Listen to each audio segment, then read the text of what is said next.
Hello everyone, in this video I will show you a game between the world champion Gukesh and grandmaster Wei Yi. The game was played at the Chess Olympiad. The time control was classical, 1 hour and 30 minutes for each player, plus increment, of course. Quite recently, Gukesh entered history by becoming the youngest ever world champion in classical chess. At the 2024 match in Singapore, he defeated Ding Liren with a score of 7.5 to 6.5 and claimed the crown that previously belonged to the Chinese grandmaster. Gukesh is only 19 years old, yet he already demonstrates incredible maturity in play, confidence in the most complex positions, and cold-blooded calculation on the level of the greatest champions. He is considered the new face of chess, a symbol of the young generation that has come to replace the established leaders. The game we will analyze is an excellent example of his style. Bold, precise, and very effective. So, in this game, Gukesh plays the white pieces, Wei Yi the black. As you can see, Gukesh has already made his first move, e4, but the opponent waited until I finished the introduction to this video and finally answered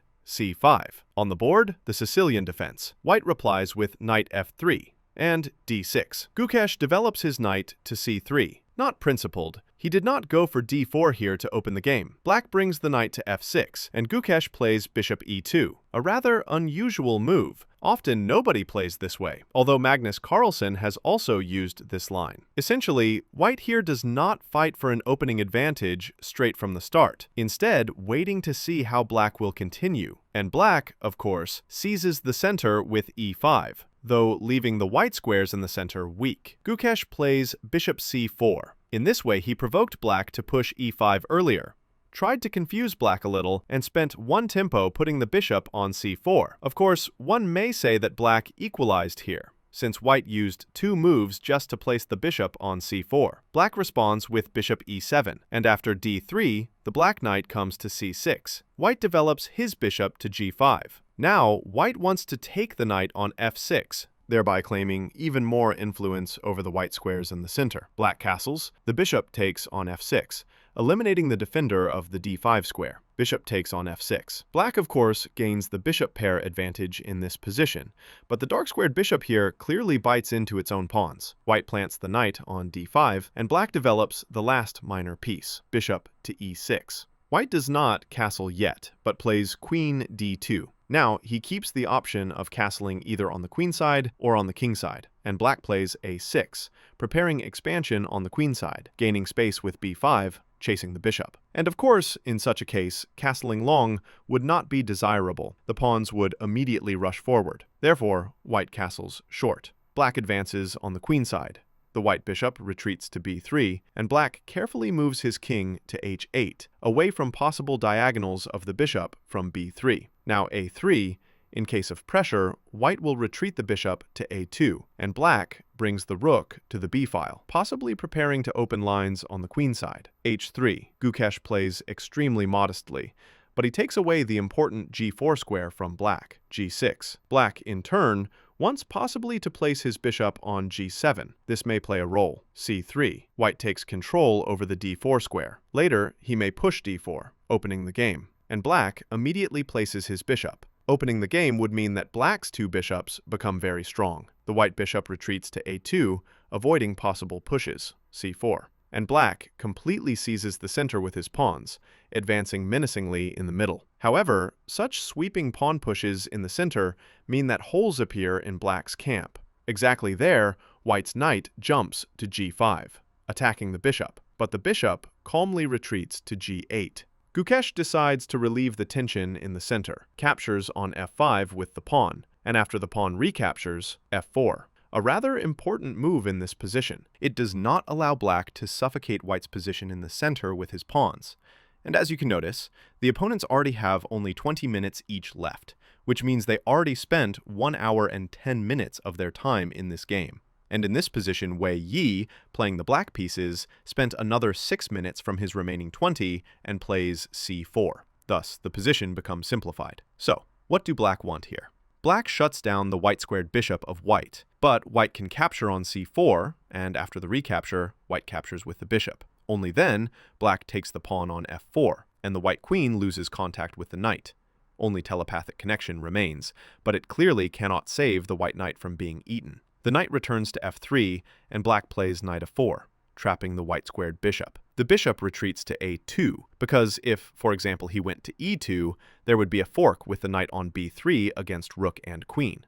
But even here, the fork follows anyway. Exchange is forced. Capture, capture, and white eats the pawn on f4 with the knight.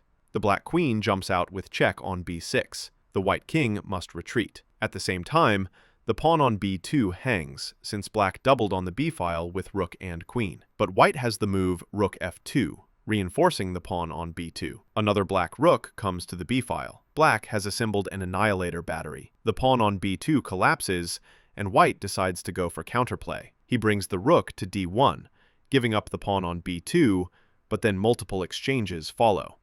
Black captures on b2, white captures with the queen, and after the queen trade, black takes on b2 with the rook. We reach the following position, an endgame where white has two knights against black's pair of bishops. An extremely interesting position for play. The pawns are equal as well, but white captures the pawn on d6. Black's pawn on a6 starts to hang. Of course, black does not give it away. The move a5 follows, and white brings the rook along the last rank, pinning the bishop on g8. The black king is well defended by his bishops and the pawn on h7, and black in turn captures the pawn on c3, restoring material balance. So white centralizes his knight on d5, attacking the bishop, and black finds a small tactic. He gives check to the king. The king is forced to step aside. He goes to the center, f2, and rook d1, pinning the white knight on d5. Now the knight cannot move, since the rook on d8 would be hanging behind him. Already on the next move, black wants to eat the knight on d5, defended only by the rook from d8. But white also has his own tactic. He takes on g8 with the rook. Black is forced to capture this rook, and white captures the bishop on c3. As a result, after all exchanges of pieces, white is left with two knights against a rook for black. The position is equal.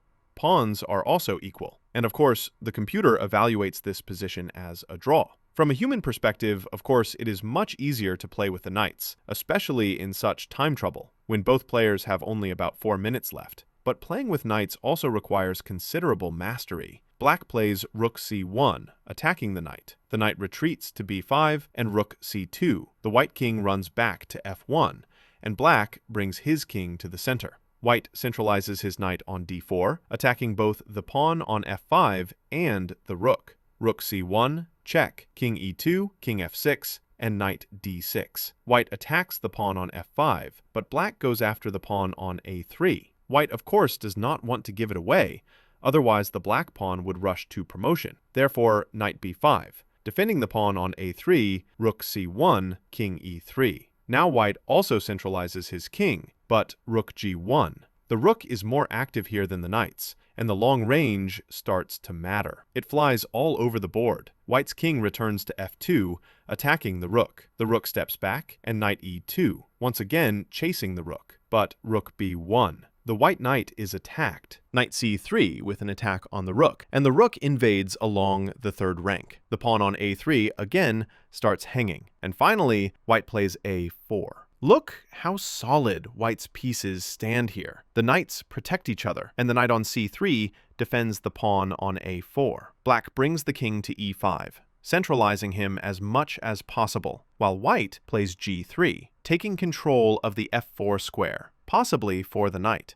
The black rook returns closer to the king, and white centralizes his king on e3. Rook b4, tying himself to the pawn on a4. Now the knight is forced to protect it all the time, but king d3. White also does not yet see how to break through or what exactly to do. Black advances the pawn to a6. Black places the rook on b3, tying the white knight. King d3, rook b4, and black offers white a draw. Thus, after repetition of the position, but now follows the move knight g1. White centralizes his knight, also driving the black king away from the central e5 square. The rook returns to b8, keeping away from possible forks against king and rook. The knight comes to f3, and the black king is forced to retreat. White gets a small positional advantage. The white knight is centralized on d4. A possible idea is knight c6. attacking both the rook and the pawn. Black pins this knight. The white king returns to e3. Rook c8, attacking the knight, but king d3. Rook d8. Black again offers a draw by repetition, but white transfers his knight to e2. Now the white knight goes to f4. The black rook once more goes to b8. Knight f4, rook b1. The main thing here, of course, is not to overlook that the check does not win the pawn, but simply loses the rook, since the knight on d4 covers. It is extremely unpleasant for black to play with the rook, because everywhere it can be caught. So, after rook b1, white centralizes his knight on d5 with check, and the black king comes to e5. It seems like a blunder, because now the white knight on d5 is hanging. If it retreats, then rook d1 with check follows, and after that, black wins the knight on d4. But knight c3, attacking the rook, and the knight perfectly holds the d1 square against all checks. The black rook becomes active. Now the white pawn on h3 hangs. White must give check to the king. The black king steps back, and h4. But rook h3. Black now goes after the g3 pawn. The white knight is again forced to retreat for defense. Knight e2. And the pawn on g3 is still held. But f4, a push from black. Now capturing this pawn is impossible. For example, if taken with the pawn, then naturally the white knight on f3 would be lost with check. But if taken with the knight on f4, then black calmly eats the pawn on g3, and a rather unpleasant position arises for white.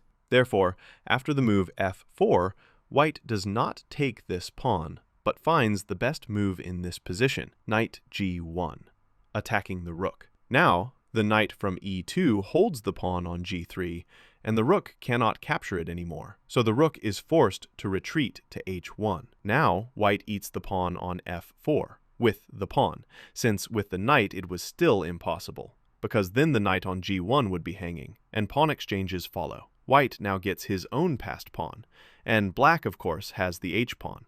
The white pawn on f4 is slightly closer to promotion.